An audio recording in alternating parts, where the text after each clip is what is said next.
Hai, Assalamualaikum warahmatullahi wabarakatuh dan salam sejahtera. Saya Nur Muhammad Naif bin Muhammad, pelajar IUM semester 1.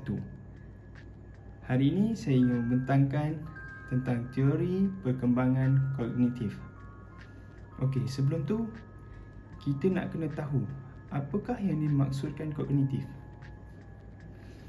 Okey, merujuk pada proses mental yang melibatkan pemikiran, pemahaman, ingatan, pembelajaran dan penyelesaian masalah.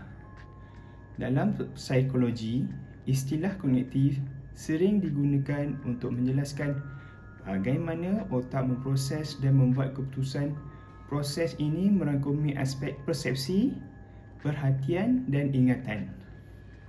Contohnya, ahli membaca dan memahami sesuatu dan ia menggunakan proses kognitif untuk menafsirkan maklumat yang dibaca dan menghubungkan dengan pengetahuan yang sedia ada dan simpan dalam ingatan. Teori perkembangan kognitif menurut Piaget, manusia mempunyai tahap perkembangan melalui 4 fasa. Yang pertama adalah fasa sensorimotor, iaitu pada umur 0 hingga 2 tahun. Yang kedua, fasa pra-operasi yang daripada umur 2 tahun hingga 7 tahun. Yang ketiga, fasa operasi konkret pada umur 7 tahun hingga 11 tahun. Yang keempat dan terakhir, fasa operasi formal, iaitu 12 tahun dan ke atas. Untuk fasa sensorimotor pada umur 0 hingga 2 tahun, pada tahap ini, perkembangan mental bayi dan anak belajar tentang meneroka dunia melalui pergerakan dan deria, sentuhan, melihat, menggigit dan mengunyah. Sekitar usia 8 hingga 12 bulan, bayi tersebut mula memahami objek kekal, iaitu kesedaran bahawa objek tetap ada walaupun tidak dilihat. Contohnya, bayi akan cuba mencari mainannya di tempat yang tidak terlihat seperti di belakang bantal, di tempat tidurnya dan sebagainya.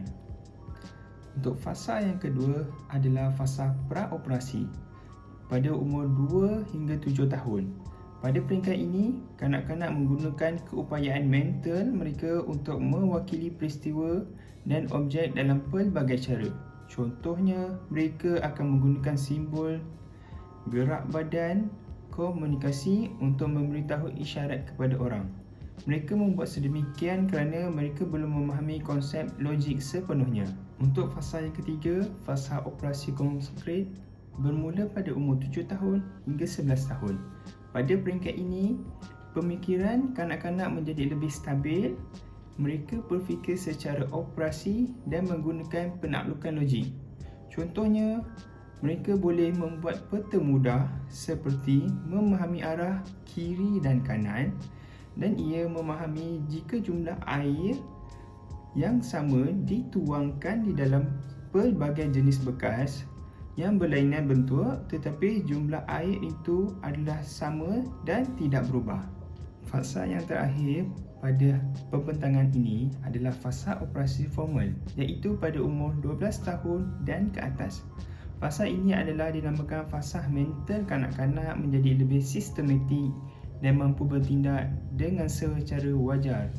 Mereka juga mempunyai keupayaan menakul dan berfikir tentang perkara yang lebih abstrak, hypothetical dan idealistik.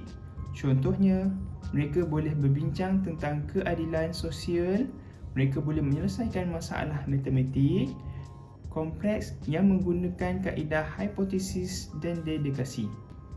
Sekian saja 4 fasa teori perkembangan kognitif Jean Piaget. Terima kasih dan Assalamualaikum.